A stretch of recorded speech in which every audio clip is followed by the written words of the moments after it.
त्रेता युग में एक ऐसा दानव जन्मा जिसके प्रभाव से तीनों लोक में भय और असंतोष का वातावरण छा गया था। उसका नाम था तारकासुर। आखिर कौन था यह महाराक्षस? इसने कैसे इतनी शक्ति प्राप्त की जिससे सभी देवता मिलकर भी इसका सामना नहीं कर पाए? आखिर मां पार्वती को स्कंद माता का रूप क्यों धारण करना पड़ा? आइए इस वीडियो में आज हम नवरात्रि के 5वें दिन पूजे जाने वाली मां दुर्गा के अवतार स्कंद माता और तारकासुर वध की कहानी जानेंगे। कश्यप ऋषि और दिति से उत्पन्न तारकासुर ने संसार को भय और आतंक से भर दिया था। दिति असुरों की माता कहलाती हैं और कश्यप ऋषि प्रजापति थे। उन्हीं के गर्भ से हिरण्यकशिपु, हिरण्याक्ष, महिषासुर और तारकासुर जैसे असुर उत्पन्न हुए। तारकासुर बाल्यकाल से ही तपस्या और युद्ध कला सीखने में नई नई विद्याओं को साधने में लगा रहा। युवावस्था में अपने आप को अजेय बढ़ाने के लिए उसने सैकड़ों वर्ष तक ब्रह्मा जी की तपस्या की। ब्रह्मा जी उससे प्रसन्न हुए और वरदान मांगने को कहा।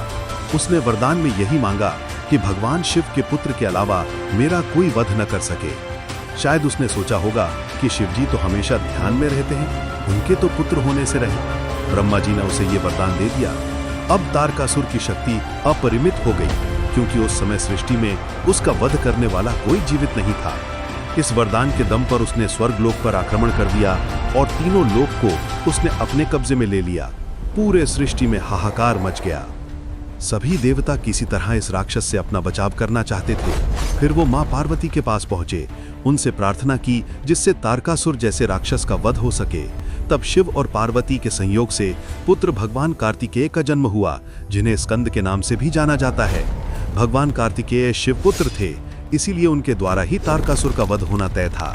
तारकासुर अत्यंत शक्तिशाली और अनेक युद्ध विद्याओं में कुशल योद्धा था, इसलिए भगवान कार्तिकेय को भी उसका वध करने के लिए युद्ध कला आदि विद्याओं में पारंगत होना होगा। अतः देवताओं ने उन्हें प्रशिक्षित किया और विशेष रूप से मां पार्वती ने अपने पुत्र स्कंद को तारकासुर जैसे राक्षस का वध करने के लिए प्रशिक्षण देना निश्चित किया। और तब उन्होंने स्कंद माता का अवतार लिया और भगवान कार्तिकेय को युद्ध कला, युद्ध नीति, राजनीति, वेद, उपवेद, साथ ही अनेक दिव्य अष्ट शस्त्र और विद्याओं का प्रशिक्षण दिया। और तब भगवान कार्तिकेय अपने वाहन मोर पर सवार होकर हाथ में दिव्य शक्ति लिए तारकासुर का वध करने चल पड़े। तारकासुर और कार्तिकेय आमने सामने। तारकासुर के हर वार को कार्तिकेय ने विफल किया। घंटों तक चला ये महासंग्राम। तभी कार्तिकेय ने अपनी दिव्य शक्ति भाला का प्रयोग किया और तारकासुर पर आक्रमण कर दिया। और इस तरह दिव्य भाले के भयंकर वार से तारकासुर का वध हुआ और ब्रह्मा का वरदान पूर्ण हुआ। इस प्रकार मां स्कंद माता के आशीर्वाद और शिक्षा से देव सेनापति कार्तिकेय ने असुरों के आतंक का अंत किया। आज भी नवरात्रि के 5वें दिन मां स्कंद माता की उपासना किसी विजय की स्मृति में की जाती है। अंत में आप सभी को नवरात्रि की असीम शुभकामनाएं। स्कंद माता का आशीर्वाद आप सभी पर बना रहे। कृपया चैनल सब्सक्राइब करना न भूलें। जय स्कंद माता, जय कार्तिकेय भगवान।